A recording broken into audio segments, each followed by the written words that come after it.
Bonjour, Eric Mesnier pour Move On Magazine. J'ai toujours eu l'envie de transmettre cette expérience parce que vraiment être sur le terrain avec ce qu'on vit, c'est juste extraordinaire et j'avais envie de le raconter pour que les gens sachent vraiment ce qui se passe. J'étais parti sur plus de conférences, d'avoir des mises en relation avec des entreprises et à force, ce sont les chefs d'entreprise qui m'ont dit qu'il fallait que j'écrive un livre parce que c'était assez poignant et c'était assez juste. C'est un livre qui est destiné un peu à tous les publics.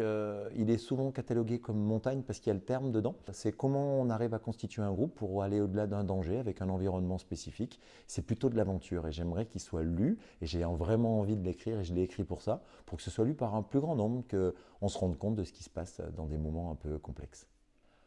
Le secours le plus marquant, un secours avec une avalanche, avec une jeune fille de 19 ans qui est malheureusement décédée, mais qu'on masse, qu'on sait pertinemment qu'elle est partie déjà. Mais je me retrouve avec son frère en face à face pendant 15 minutes et j'ai vraiment l'impression qu'il est en introspection. Il rentre à l'intérieur de mon corps, il vient à l'intérieur, il masse avec moi pendant 15 minutes et j'en ai encore des frissons quand j'en parle. Et c'est vraiment émotionnellement, c'est quelque chose qui m'a vraiment touché et qui m'a bouleversé. Alors, j'ai arrêté ce métier avec un ensemble de facteurs, entre guillemets.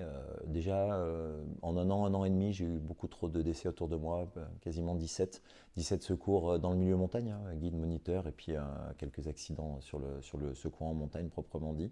Ça m'a beaucoup marqué, j'ai été un peu trop souvent à mon goût à une quarantaine d'années porte-cercueil. Du coup, je me suis demandé si c'était vraiment juste ce que je vivais, est-ce que j'étais pas un peu trop égoïste par rapport à ma famille et est-ce que maintenant j'avais pas envie de passer à autre chose, est-ce que je voulais pas tourner une page pour vivre les choses différemment. Et c'est tout ce qu'on a vécu un peu avant et ça a été la goutte d'eau qui a fait déborder le vase et du coup je me suis retrouvé dans une ambiance où j'avais tout ce que j'avais vécu avant, je l'ai mis derrière moi en espérant qu'un jour ça remplisse une piscine olympique. Visiblement j'avais plus une tasse de café ou un bol de soupe mais pas une piscine olympique et c'est un métier où on ne peut pas tricher.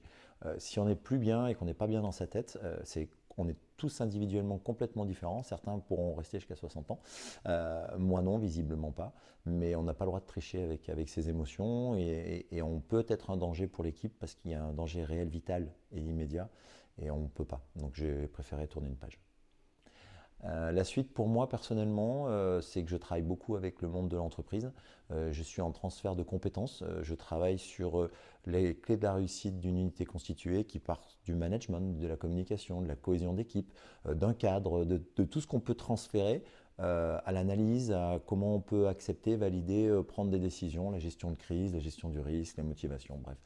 Tout ce qu'on peut retrouver dans cette équipe pour avoir les clés d'une réussite et qui se transfère aisément au monde de l'entreprise.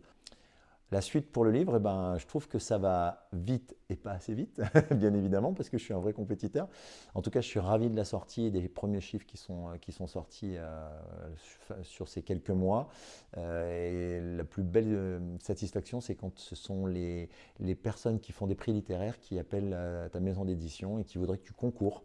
Et là, on en a 3 cette année, qui n'étaient pas du tout prévus. Donc 3 prix littéraires d'aventure, de montagne ou autre. On est sur une année 2022 assez chargée sur tout ça pour le livre. Et c'est super parce que c'est une petite réussite et le livre plaît. Donc je suis vraiment heureux.